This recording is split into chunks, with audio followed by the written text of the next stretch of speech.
안녕하십니까. 조갑제TV 시청자 여러분, 저는 조갑제닷컴의 조셉별입니다. 지금 시각은 2021년 8월 18일 오후 2시를 가리키고 있습니다. 국민의힘 이준석 대표의 윤석열 곧 정리된다라는 발언을 두고 지금 녹취록까지 공개되면서 이준석 대표와 원희룡 전 지사 사이의 공방이 계속되고 있습니다. 굉장히 볼썽사나운 모습으로 진행이 되고 있는데, 자, 어제 밤 11시가 넘어서 이준석 대표 녹취록 일부를 자신의 페이스북에 공개를 했죠. 공개하게 된 배경에 대해서 이렇게 말했습니다. 집에 돌아와 보니 부모님이 속상해 하셔서 녹취록을 공개하게 됐다라고 밝혔습니다. 그리고 오늘 오전에 원희룡 지사는 기자회견을 열고 녹취록을 일부만 공개하는 바람에 내용이 왜곡이 됐다. 녹취록 전체를 공개하라라고 요구를 했습니다. 자, 이런 기자회견이 나가고 나서 이준석 대표는 또다시 자신의 페이스북에 딱 한 줄의 글을 올렸습니다. 뭐라고 했냐면 그냥 딱합니다 라고 말했습니다. 이것은 완전히 조롱조의 표현이죠. 원희룡 지사를 향해서 참 딱하다 딱해 이런 식의 반응을 한 것인데, 그 서로 공방을 벌이는 그 내용의 진위 여부를 떠나서 이런 식의 표현과 공방들이 너무나 볼썽사납다라는 것이죠. 이게 지금 뭐 하는 짓입니까? 저는 원희룡 지사도 지금 당내에서 많은 비난을 받고 있습니다. 그리고 비난받을 여지가 분명히 있죠. 이것은 뭐 이준석 대표가 공개석상에서 한 얘기도 아니고 전화 통화 내용에서 나온 사적 대화 내용을 이렇게 공개를 해버린 거니까 이것은 대표를 흔들자는 것이냐, 아니면 대표와 다른 후보들 사이를 어떤 이간질하고자 하는 것이냐, 이런 식의 비난이 나올 수 있습니다. 하태경 의원 같은 경우에는 원희룡 지사를 향해서 후보에서 사퇴할 것을 요구하고 나섰습니다. 그러면서 통화 내용을 왜곡해서 뒤통수를 쳤다. 당 분탕질하지 말아라. 대통령 될 자격이 없다라고 아주 강도 높게 비판하고 나섰습니다.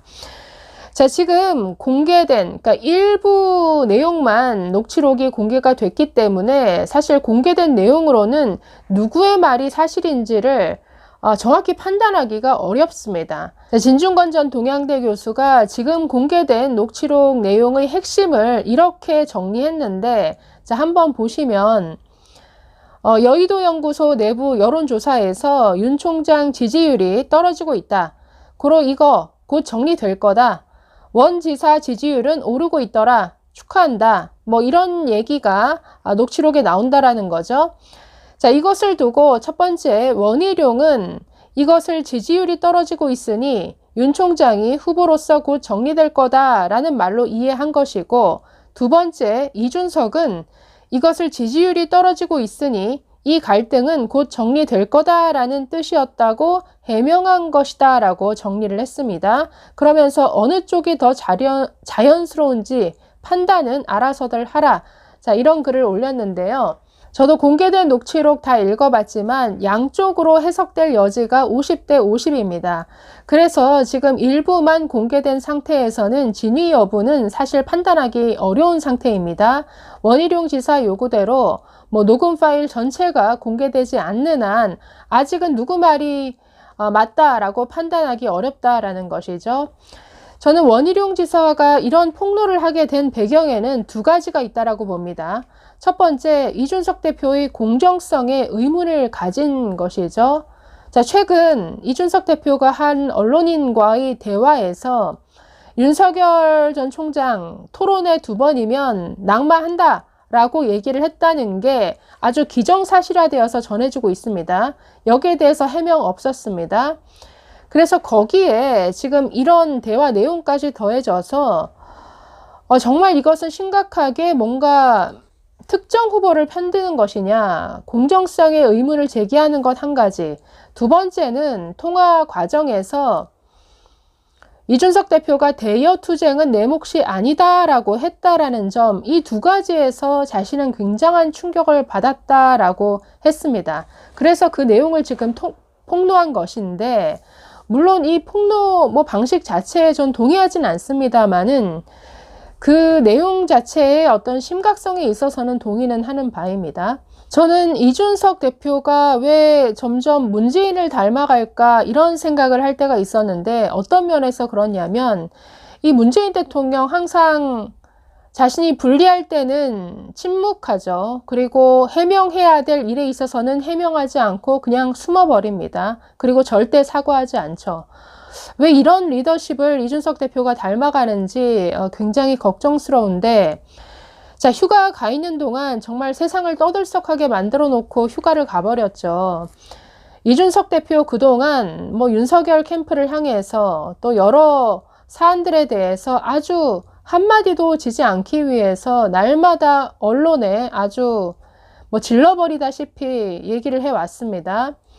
자, 그런데 정작 자신이 해명해야 될 부분, 사과해야 될 부분에 대해서는 하지 않는다라는 것이죠. 자, 예를 들어서 윤석열 전 총장에 대한 이 대표의 발언들, 뭐 토론회 2번이면 낙마한다, 이 발언 외에도 과거에 윤석열 전 총장이 대통령 되면 나는 이 지구를 떠나겠다, 또는 윤승민을 대통령 만들어야 된다, 이런 식의 과거 발언에 대해서 지금 이렇게 공정성 시비가 있는 이상 한번 정리하고 해명하고 넘어갈 필요가 있는데 침묵하고 있습니다.